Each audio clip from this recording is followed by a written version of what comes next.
الحمد لله الذي جعل الشمس والقمر بحسبان والنجم والشجر يسجدان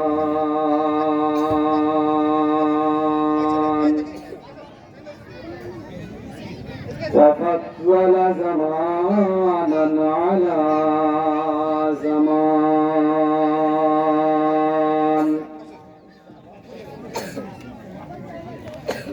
كما فضل مكانا على مكان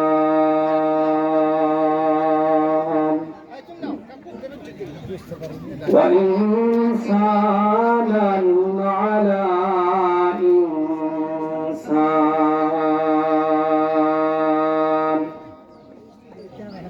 وأشهد أن لا إله إلا الله وحده لا شريك له ولا جد له ولا ند له ولا مثل له ولا مثل له وأشهد أن محمدا عبده ورسوله أما بعد فأعوذ بالله من الشيطان الرجيم بسم الله الرحمن الرحيم شهر رمضان الذي أنزل فيه القرآن وهدى للناس وبينة من الهدى والفرقان فمن شهد منكم الشهر فليصمه وقال النبي صلى الله عليه وسلم من صام رمضان إيمانا واحتسابا غفر له ما تقدم من ذنبه رواه البخاري ঐতিহ্যবাহী নাটোর উপজেলার প্রাণকেন্দ্রে অবস্থিত নাসরুল দারুল হুদা ইসলামিক কমপ্লেক্স মাদ্রাসার বার্ষিক আজকের এই একটা মাহফিলে উপস্থিত এই মাহফিলের সম্মানিত সভাপতি অত্র মাদ্রাসার সম্মানিত সভাপতি আমাদের সকলের শ্রদ্ধাভাজন শিক্ষক নাটোর সরকারি ডিগ্রি কলেজের সম্মানিত সাবেক প্রিন্সিপাল আমাদের সকলের শ্রদ্ধাভাজন স্যার জনাব হাফিজুর রহমান স্যার আতানাল্লাহু উমরাহু ওয়া বারাকাল্লাহু ফি হায়াতিহি আমরা সকলে বলি আল্লাহুম্মা আমিন।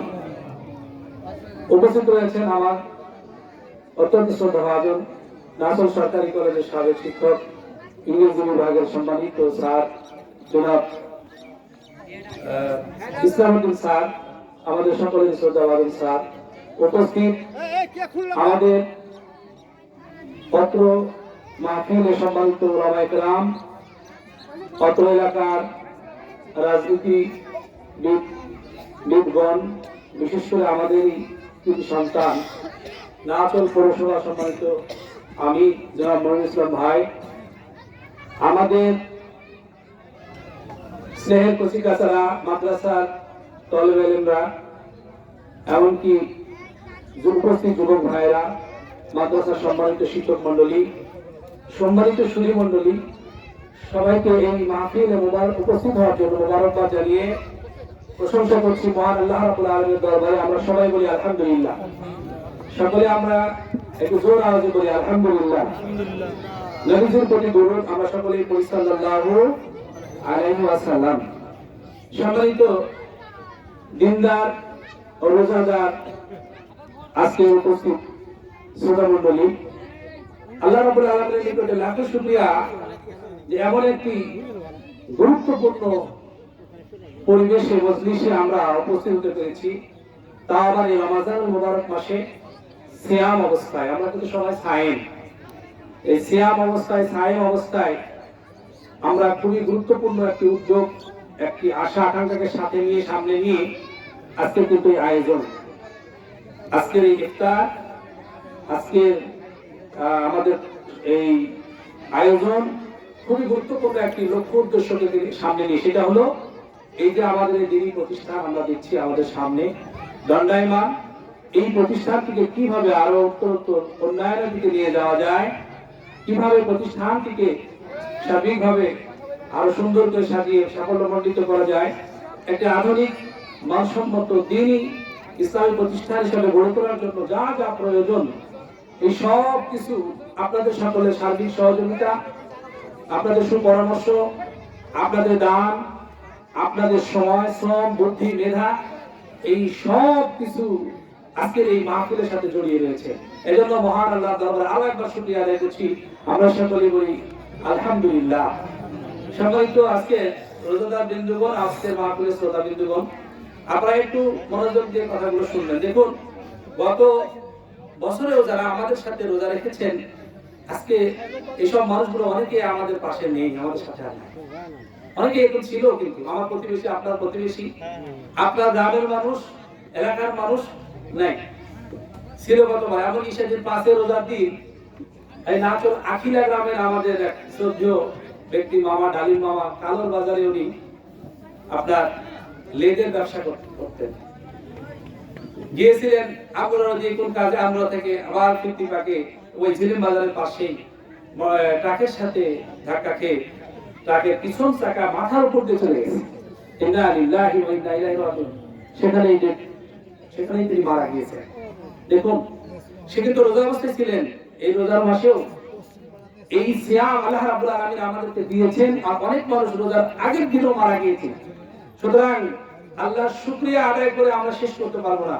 আমরা সকলে আবারও বলি আলহামদুলিল্লাহ। একটি পরিসংখ্যানে বলা হয়েছে প্রতি সেকেন্ডে 2 জন করে মানুষের মৃত্যু হয় এই পৃথিবী থেকে। প্রতি সেকেন্ডে 2 জন করে মানুষ মারা যায়। এই তাম পৃথিবীর যত আমরা মানুষ আছি, এই সেই মানুষগুলোর মৃত্যুর একটা পরিসংখ্যানে বলা আছে প্রতি সেকেন্ডে 2 জন করে মানুষ মারা যায়। বলেন তো আমরা এখনো বেঁচে আছি? আলহামদুলিল্লাহ, এখনো আমরা বেঁচে আছি, সিয়াম অবস্থায় আছি। আমরা এরকম একটা মহৎ উদ্যোগকে সামনে নিয়ে আয়োজনকে সাফল্য করার জন্য আমরা এখানে বসেছি। সুতরাং আল্লাহ রাব্বুল আলামিন আমাদের সবাইকে কবুল করুন। আমরা বলি আমিন, আল্লাহুম্মা আমিন। সম্মানিত হাজিরিন, আপনারা শুনেছেন মাইকে অ্যানাউন্স করা হয়েছে রমজানের তাৎপর্য, গুরুত্ব সম্পর্কে কিছু আলোচনা পেশ করার জন্য। রমাদানুল মুবারক মুসলিম মিল্লাতের জন্য আল্লাহ রাব্বুল আলামিনের পক্ষ থেকে তামাম মুসলিম মিল্লাতের জন্য এক বড় অবদান, বড় দয়া, বড় রহমত। রাসূল করিম সাল্লাল্লাহু আলাইহি ওয়াসাল্লাম রমাদানুল মুবারকের 3 মাস আগে থেকে, অর্থাৎ রজব, শাবান, সেই রজব মাস থেকেই তিনি রমজানকে আকাঙ্ক্ষা করতেন, রমজানের জন্য দোয়া করতেন, রমজানকে চাইতেন। মেহেরবানি করে আপনারা কেউ আপোষে কথা বলবেন না। খুব অল্প সময় আমরা কথাগুলো মনোযোগ দিয়ে শোনার চেষ্টা করব ইনশাআল্লাহ। আর রাসূল বলতেন আল্লাহুম্মা বারিক লানা ফি রজব ওয়া শাবান ওয়া বাল্লিগনা ফি রমাদান। এভাবে রাসূল এবং তার সাহাবায়ে কেরাম এই দোয়াটা বারবার করতেন। সেই রজব মাস থেকে আমরাও কিন্তু রাসূলের সেই শিখিয়ে দেওয়া দোয়া, তার রাসূলের সুন্নাহ অনুযায়ী আমরাও কিন্তু পড়েছি। কিন্তু এই যে বললাম একটা উদাহরণ, হাজারো উদাহরণ আপনারা জানেন। রমজান আসার চাঁদ ওঠার আগ মুহূর্তে আমরা জানাজা ছিলাম, কবুল হয়নি। কিন্তু এই দোয়া আল্লাহ তাআলা আমাদের কবুল করেছেন বলে আমরা আজও বেঁচে আছি, বলে আমরা আজও সায়েম অবস্থায় আছি। এটা খুব সত্য কথা। পৃথিবীতে যত কথা আছে সবচেয়ে বড় সত্য কথা, মরতে হবে আমাদের, একদিন মরা লাগবেই। সবচেয়ে বড় ওয়াজ হলে আমাদের একদিন মরা লাগবেই। মরণের চেয়ে বড় ওয়াজ আর নাই মানুষের জন্য। সেই মরণ কখন হবে, কার কিভাবে হবে, কোন জায়গায় হবে, কোন স্থানে হবে, কি কারণে হবে, পৃথিবীর কোনো মানুষ জানে না। এই আধুনিক পৃথিবীর এই আধুনিক টেকনোলজিও বলে দিতে পারে না যে আমার আপনার একটা মানুষের কোন জায়গায় কিভাবে মরণ হবে। যদি জানতো একটা মানুষ অন্তত রোড অ্যাক্সিডেন্টে মারা যেত না, এটা যদি অন্তত জানতো। সুতরাং এই যে মাহে রমজানকে আমরা পেয়েছি ক্ষমার মাস, মাগফিরাতের মাস, এই মাহে রমজানকে আমরা পেয়েছি নাজাতের মাস হিসাবে। ইবাদতের এটা একটি বসন্তকাল। যেমন আমরা বলি না আমাদের বছরে 6টি কাল রয়েছে, সবচেয়ে সুন্দর সুশোলা সবুজ শ্যামলা কাল ধরা হয় বসন্তকালকে। ঠিক মুমিন মুসলমানদের জন্য রমাদান হলো ইবাদতের বসন্তকাল। বসন্ত এক মুহূর্ত, সেই সময় আমরা আসি, আমরা বলি আলহামদুলিল্লাহ। সম্মানিত হাজিরিন, সুতরাং রাসূল করিম সাল্লাল্লাহু আলাইহি ওয়াসাল্লাম বললেন মান সামা রমাদানা ঈমানান